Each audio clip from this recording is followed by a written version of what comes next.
जय श्री हरि, हर हर महादेव। जय श्री कृष्णा, जय श्री राधे राधे। भक्ति संसार में सभी भक्तों का बहुत बहुत स्वागत है। भगवान श्री हरि की कृपा आप सभी के जीवन पर सदैव बनी रहे। आपका समय मंगलमय हो, आपका जीवन मंगलमय हो। इन्हीं शुभकामनाओं के साथ प्रारंभ करते हैं आज की वीडियो। आज की वीडियो में हम पठन करेंगे श्रीमद् भागवत गीता के प्रथम स्कंद के 7वें अध्याय का, जिसमें अश्वत्थामा द्वारा द्रौपदी के पुत्रों की हत्या का वर्णन है और अर्जुन के द्वारा अश्वत्थामा का मान मर्दन कैसे किया गया इसका वर्णन मिलेगा। तो प्रारंभ करते हैं वीडियो। श्री सौनक जी ने पूछा, सूत जी, सर्वज्ञ एवं सर्वशक्तिमान व्यास भगवान ने नारद जी का अभिप्राय सुन लिया, फिर उनके चले जाने पर उन्होंने क्या किया? श्री सूत जी ने कहा, ब्रह्म नदी सरस्वती के पश्चिम तट पर सम्याप्रास नामक एक आश्रम है। वहाँ ऋषियों के यज्ञ चलते ही रहते हैं। वहीं व्यास जी का अपना आश्रम है। उनके चारों ओर बेर का सुंदर वन है। उस आश्रम में बैठकर उन्होंने आचमन किया और स्वयं अपने मन को समाहित किया। उन्होंने भक्ति योग के द्वारा अपने मन को पूर्णतः एकाग्र और निर्मल करके आदि पुरुष परमात्मा और उनके आश्रय से रहने वाले माया को देखा। इसी माया से मोहित होकर यह जीव तीनों गुणों से अतीत होने पर भी अपने को त्रिगुणात्मक मान लेता है और इस मान्यता के कारण होने वाले अनर्थों को भोगता है। इन अनर्थों की शांति का साक्षात साधन है केवल भगवान का भक्ति योग। परंतु संसार के लोग इस बात को नहीं जानते। यही समझकर उन्होंने इस परम हंसों की संहिता श्रीमद् भागवत की रचना की। इसके श्रवण मात्र से पुरुषोत्तम भगवान श्री कृष्ण के प्रति परम प्रेममयी भक्ति हो जाती है, जिससे जीव के शोक, मोह और भय नष्ट हो जाते हैं। उन्होंने इस भागवत संहिता का निर्माण और पुनरावृत्ति करके इसे अपने निवृत्त परायण पुत्र श्री सुखदेव जी को पढ़ाया। श्री सौनका जी ने पूछा, श्री सुखदेव जी जो अत्यंत निवृत्त परायण हैं, उन्हें किसी भी वस्तु की अपेक्षा नहीं है। वे सदा आत्मा में ही रमण किया करते हैं। फिर उन्होंने किस लिए इस विशाल ग्रंथ का अध्ययन किया? श्री सूत जी ने कहा, जो लोग ज्ञानी हैं, जिनकी अविद्या की गांठ खुल गई है और जो सदा आत्मा में ही रमण करने वाले हैं, वे भी भगवान की हेतु रहित भक्ति किया करते हैं, क्योंकि भगवान के गुण ही ऐसे मधुर हैं जो सबको अपनी ओर खींच लेते हैं। फिर श्री सुखदेव जी तो भगवान के भक्तों के अत्यंत प्रिय हैं और स्वयं भगवान वेद व्यास के पुत्र हैं। भगवान के गुणों ने उनके हृदय को अपनी ओर खींच लिया और उन्होंने उससे वश होकर ही इस विशाल ग्रंथ का अध्ययन किया। सौनक जी, अब मैं राजर्षि परीक्षित के जन्म, कर्म और मोक्ष की तथा पांडवों के स्वर्गारोहण की कथा कहता हूँ, क्योंकि इन्हीं से भगवान श्री कृष्ण की अनेकों कथाओं का उदय होता है।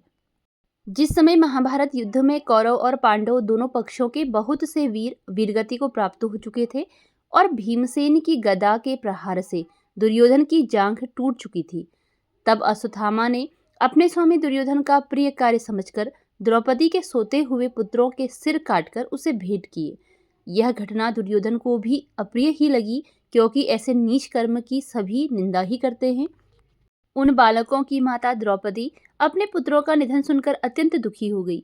उसकी आंखों में आंसू छलछला आए, वह रोने लगी। अर्जुन ने उसे सांत्वना देते हुए कहा, कल्याणी, मैं तुम्हारे आंसू तब पोंछूंगा जब उस आतताई ब्राह्मण अधम का सिर गांडीव धनुष के बाणों से काटकर तुम्हें भेंट करूंगा और पुत्रों की अंत्येष्टि क्रिया के बाद तुम उस पर पैर रखकर स्नान करोगी। आग लगाने वाला, जहर देने वाला, बुरी नीयत से हाथ में शस्त्र ग्रहण करने वाला, धन लूटने वाला, खेत और स्त्री को छीनने वाला, ये 6 आतताई कहलाते हैं। अर्जुन ने इन मीठी और विचित्र बातों से द्रौपदी को सांत्वना दी और अपने मित्र भगवान श्री कृष्ण की सलाह से उन्हें सारथी बनाकर कवच धारण कर और अपने भयानक गांडीव धनुष को लेकर वे रथ पर सवार हुए तथा गुरुपुत्र अश्वत्थामा के पीछे दौड़ पड़े। बच्चों की हत्या से अश्वत्थामा का भी मन उद्विग्न हो गया था। जब उसने दूर से ही देखा कि अर्जुन मेरी ओर झपटे हुए आ रहे हैं, तब वह अपने प्राणों की रक्षा के लिए पृथ्वी पर जहां तक भाग सकता था, रुद्र से भयभीत सूर्य की भांति भागता रहा। शिवभक्त विद्युन्माली दैत्य को जब सूर्य ने हरा दिया, तब सूर्य पर क्रोधित हो भगवान रुद्र त्रिशूल हाथ में लेकर उसकी ओर दौड़े थे और उस समय सूर्य भागते भागते पृथ्वी पर काशी में आकर गिरे। इसी से वहां उनका लोलार्क नाम पड़ा है। जब उसने देखा कि मेरे रथ के घोड़े थक गए हैं और मैं बिल्कुल अकेला हूँ। तब उसने अपने को बचाने का एकमात्र साधन ब्रह्मास्त्र ही समझा। यद्यपि उसे ब्रह्मास्त्र को लौटाने की विधि मालूम न थी, फिर भी प्राण संकट देखकर उसने आचमन किया और ध्यानस्थ होकर ब्रह्मास्त्र का संधान किया। उस अस्त्र से सब दिशाओं में एक बड़ा प्रचंड तेज फैल गया। अर्जुन ने देखा कि अब तो मेरे प्राणों पर ही आ बनी है। तब उन्होंने श्री कृष्ण से प्रार्थना की। अर्जुन ने कहा, श्री कृष्ण, तुम सच्चिदानंद स्वरूप परमात्मा हो, तुम्हारी शक्ति अनंत है, तुम ही भक्तों को अभय देने वाले हो। जो संसार की धधकती हुई आग में जल रहे हैं, उन जीवों को उससे उबारने वाले एकमात्र तुम ही हो। तुम प्रकृति से परे रहने वाले आदि पुरुष, साक्षात परमेश्वर हो। अपनी चित्त शक्ति, स्वरूप शक्ति से बहिरंग एवं त्रिगुणमयी माया को दूर भगाकर अपने अद्वितीय स्वरूप में स्थित हो। तुम्हारा यह अवतार पृथ्वी का भार हरण करने के लिए और तुम्हारे अनन्य प्रेमी भक्तजनों के निरंतर स्मरण ध्यान करने के लिए है। स्वयं प्रकाश स्वरूप श्री कृष्ण, यह भयंकर तेज सब ओर से मेरी ओर आ रहा है। यह क्या है, कहाँ से है, क्यों आ रहा है, इसका मुझे बिल्कुल पता नहीं है। भगवान ने कहा, अर्जुन, यह सुदामा का चलाया हुआ ब्रह्मास्त्र है। यह बात समझ लो कि प्राण संकट उपस्थित होने से उसने इसका प्रयोग तो कर दिया है, परंतु वह इस अस्त्र को लौटाना नहीं जानता। किसी भी दूसरे अस्त्र में इसको दबा देने की शक्ति नहीं है। तुम शास्त्रार्थ विद्या को भलीभांति जानते ही हो। ब्रह्मास्त्र के तेज से ही इस ब्रह्मास्त्र की प्रचंड आग को बुझा दो। सूत जी कहते हैं, अर्जुन विपक्षी वीरों को मारने में बड़े प्रवीण थे। भगवान की बात सुनकर उन्होंने आचमन किया और भगवान की परिक्रमा करके ब्रह्मास्त्र के निवारण के लिए ब्रह्मास्त्र का ही संधान किया। बाणों से वेष्टित उन दोनों ब्रह्मास्त्रों के तेज प्रलयकालीन सूर्य एवं अग्नि के समान आपस में टकराकर सारे आकाश और दिशाओं में फैल गए और बढ़ने लगे। तीनों लोकों को जलाने वाली उन दोनों अस्त्रों की बढ़ी हुई लपटों से प्रजा जलने लगी और उसे देखकर सबने यही समझा कि यह प्रलय काल की सान्वर्तक अग्नि है। उस आग से प्रजा का और लोकों का नाश होते देखकर भगवान की अनुमति से अर्जुन ने उन दोनों को ही लौटा दिया। अर्जुन की आंखें क्रोध से लाल लाल हो रही थी। उन्होंने झपटकर उस क्रूर अश्वत्थामा को पकड़ लिया और जैसे कोई रस्सी से पशु को बांध ले वैसे ही बांध लिया। अश्वत्थामा को बलपूर्वक बांधकर अर्जुन ने जब शिविर की ओर ले जाना चाहा, तब उनसे कमल नयन भगवान श्री कृष्ण ने कुपित होकर कहा, अर्जुन, इस ब्राह्मणाधम को छोड़ना ठीक नहीं है, इसको तो मार ही डालो। इसने रात में सोए हुए निरपराध बालकों की हत्या की है।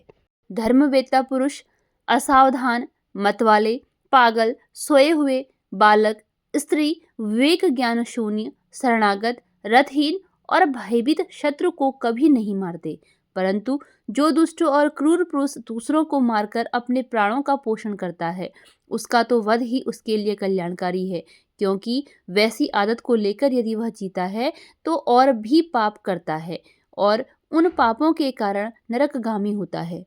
फिर मेरे ही सामने तुमने द्रौपदी से प्रतिज्ञा की थी कि मानवती, जिसने तुम्हारे पुत्रों का वध किया है उसका सिर मैं उतार लाऊंगा। इस पापी कुलांगार आतताई ने तुम्हारे पुत्रों का वध किया है और अपने स्वामी दुर्योधन को भी दुख पहुंचाया है, इसलिए अर्जुन, इसे मार ही डालो। भगवान श्री कृष्ण ने अर्जुन के धर्म की परीक्षा लेने के लिए इस प्रकार प्रेरणा की, परंतु अर्जुन का हृदय महान था। यद्यपि अश्वत्थामा ने उसके पुत्रों की हत्या की थी, फिर भी अर्जुन के मन में गुरुपुत्र को मारने की इच्छा नहीं हुई। इसके बाद अपने मित्र और सारथी श्री कृष्ण के साथ वे अपने युद्ध शिविर में पहुंचे। वहां अपने मृत पुत्रों के लिए शोक करती हुई द्रौपदी को उसको सौंप दिया। द्रौपदी ने देखा कि अश्वत्थामा पशु की तरह बांधकर लाया गया है। निंदित कर्म करने के कारण उसका मुख नीचे की ओर झुका हुआ है। अपना अनिष्ट करने वाले गुरुपुत्र अश्वत्थामा को इस प्रकार अपमानित देखकर द्रौपदी का कोमल हृदय कृपा से भर आया और उसने अश्वत्थामा को नमस्कार किया। गुरुपुत्र का इस प्रकार बांधकर लाया जाना सती द्रौपदी को सहन नहीं हुआ। उसने कहा, छोड़ दो इन्हें, छोड़ दो। ये ब्राह्मण हैं, हम लोगों के अत्यंत पूजनीय हैं, जिनकी कृपा से आपने रहस्य के साथ सारे धनुर्वेद और प्रयोग तथा उपसंहार के साथ संपूर्ण शस्त्रास्त्रों का ज्ञान प्राप्त किया है। वे आपके आचार्य द्रोण ही पुत्र के रूप में आपके सामने खड़े हैं। उनकी अर्धांगिनी कृपी अपने वीर पुत्र की ममता से ही अपने पति का अनुगमन नहीं कर सकी, वे अभी जीवित हैं। महाभाग्यवान आर्यपुत्र, आप तो बड़े धर्मज्ञ हैं। जिस गुरुवंश की नित्य पूजा और वंदना करनी चाहिए, उसी को व्यथा पहुंचाना आपके योग्य कर्म नहीं है। जैसे अपने बच्चों के मर जाने से मैं दुखी होकर रो रही हूँ और मेरी आंखों से बार बार आंसू निकल रहे हैं, वैसे ही इनकी माता पतिव्रता गौतमी न रोएं। जो उच्छृंखल राजा अपने कुकृत्यों से ब्राह्मण कुल को कुपित कर देते हैं, वह कुपित ब्राह्मण कुल उन राजाओं को सपरिवार शोकाग्नि में डालकर शीघ्र ही भस्म कर देता है। सूत जी ने कहा, सौनकादि ऋषियों, द्रौपदी की बात धर्म और न्याय के अनुकूल थी, उसमें कपट नहीं था, करुणा और ममता थी। अतएव राजा युधिष्ठिर ने रानी के इन हित भरे श्रेष्ठ वचनों का अभिनंदन किया। साथ ही नकुल, सहदेव, सात्यक, अर्जुन, स्वयं भगवान श्री कृष्ण और वहां पर उपस्थित सभी नर नारियों ने द्रौपदी की बात का समर्थन किया। उस समय क्रोधित होकर भीमसेन ने कहा, जिसने सोते हुए बच्चों को न अपने लिए और न अपने स्वामी के लिए बल्कि व्यर्थ ही मार डाला, उसका तो वध ही उत्तम है। भगवान श्री कृष्ण ने द्रौपदी और भीमसेन की बात सुनकर और अर्जुन की ओर देखकर कुछ हंसते हुए कहा। भगवान श्री कृष्ण बोले, पतित ब्राह्मण का भी वध नहीं करना चाहिए और आतताई को मार ही डालना चाहिए। शास्त्रों में मैंने ही ये दोनों बातें कही हैं, इसलिए मेरी दोनों आज्ञाओं का पालन करो। तुमने द्रौपदी को सांत्वना देते समय जो प्रतिज्ञा की थी, उसे भी सत्य करो। साथ ही भीमसेन, द्रौपदी और मुझे जो प्रिय हो वह भी करो। सूत जी कहते हैं, अर्जुन भगवान के हृदय की बात तुरंत टाल गए और उन्होंने अपनी तलवार से अश्वत्थामा के सिर की मणि उनके बालों के साथ उतार ली। बालकों की हत्या करने से वह श्रीहीन तो पहले ही हो गया था, अब मणि और ब्रह्म तेज से भी रहित हो गया। इसके बाद उन्होंने रस्सी का बंधन खोलकर उसे शिविर से निकाल दिया। मूंड देना, धन छीन लेना और स्थान से बाहर निकाल देना, यही ब्राह्मण धमों का वध है। उनके लिए इससे भिन्न शारीरिक वध का विधान नहीं है। पुत्रों की मृत्यु से द्रौपदी और पांडव सभी शोकातुर हो रहे थे। अब उन्होंने अपने मरे हुए भाई बंधुओं की दाहादी अंत्येष्टि क्रिया की। इसी के साथ श्रीमद् भागवत गीता के प्रथम स्कंद का 7वां अध्याय समाप्त होता है। मिलते हैं अगली वीडियो में अगले अध्याय के साथ। धन्यवाद।